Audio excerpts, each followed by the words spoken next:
आपके कार्यकाल में 10 साल से भी कम समय में सरकारी पदों पर नियुक्तियां कई गुना अधिक हुई।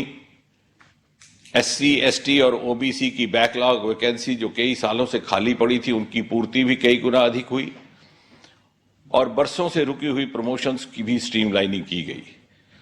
भारत सरकार में 3 प्रमुख रिक्रूटमेंट एजेंसीज हैं। यदि बात करें स्टाफ सिलेक्शन कमीशन की, तो यूपीए के 10 साल के कार्यकाल में 2,56,405 नियुक्तियां हुई, जबकि आपके नेतृत्व में 10 साल से भी कम अरसा में दुगने से भी अधिक 5,11,775।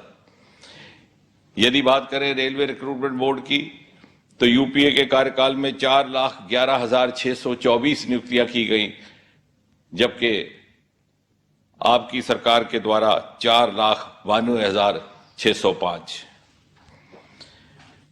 इसी प्रकार यदि बैकलॉग वैकेंसीज की बात करें, शेड्यूल कास्ट, शेड्यूल ट्राइब और ओबीसीज के लिए जो निर्धारित रहती है, तो लगभग 150% अधिक नियुक्तियां पिछले 10 साल से भी कम अरसा में हुई।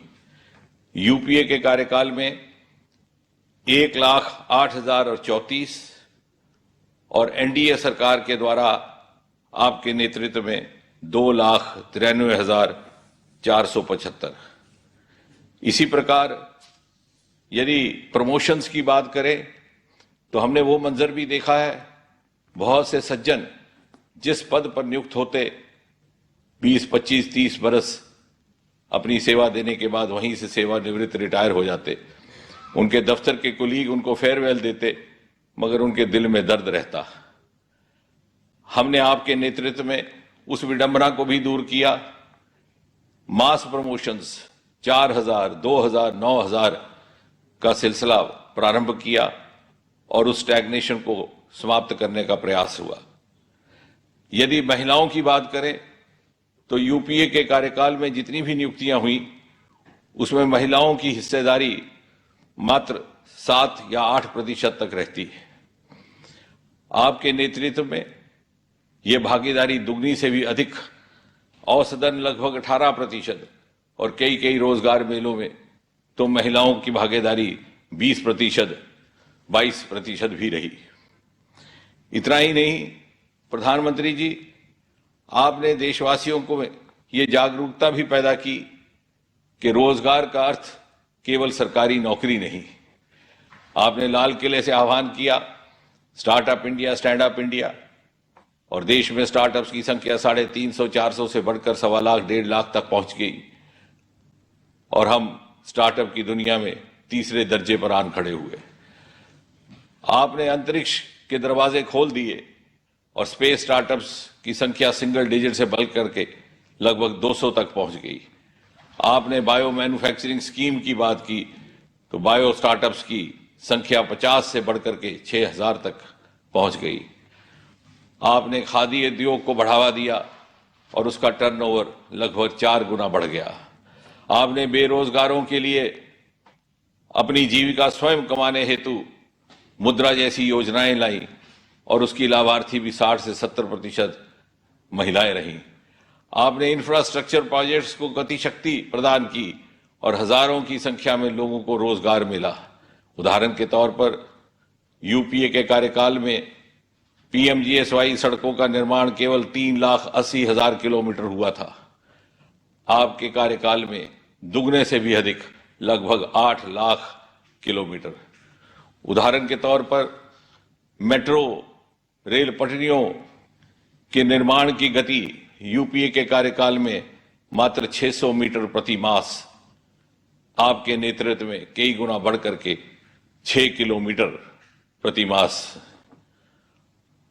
और इसलिए जहां सरकारी नौकरियों में रोजगार उपलब्ध रहा, वहां दूसरे साधनों से भी रोजगार उपलब्ध करने का कार्य आपके नेतृत्व में हुआ है। और आज ये जो युवा आपके हाथों से नियुक्ति पत्र प्राप्त कर रहे हैं, ये भाग्यशाली हैं कि अगले 20-25 वर्ष भरपूर ऊर्जा और भरपूर क्षमता के साथ राष्ट्र निर्माण में इनको अपना आप समर्पित करने का अवसर रहेगा। और सन 2047 में जब आज़ाद हिंदुस्तान अपनी 100वीं सालगिरह मनाएगा और आपके सपनों के विकसित भारत का शताब्दी उत्सव मनाया जाएगा, तो उस शताब्दी उत्सव को संवारने का, निखारने का काम भी इन्हीं नवनियुक्त नौजवानों के हिस्से में आया है। परमात्मा इनको सामर्थ्य दे, इनको सद्बुद्धि दे। इसी कामना के साथ प्रधानमंत्री जी, एक बार पुनः आपका बहुत बहुत धन्यवाद। धन्यवाद माननीय मंत्री जी।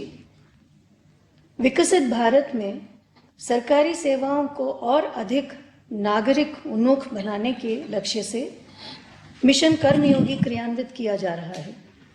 इस मिशन में जुटे सभी संस्थान एकीकृत रूप से एवं पूर्ण तालमेल के साथ मिलकर काम कर सकें, इस उद्देश्य से इन संस्थानों के लिए एक इंटीग्रेटेड ऑफिस कॉम्प्लेक्स कर्मयोगी भवन की परिकल्पना की गई है।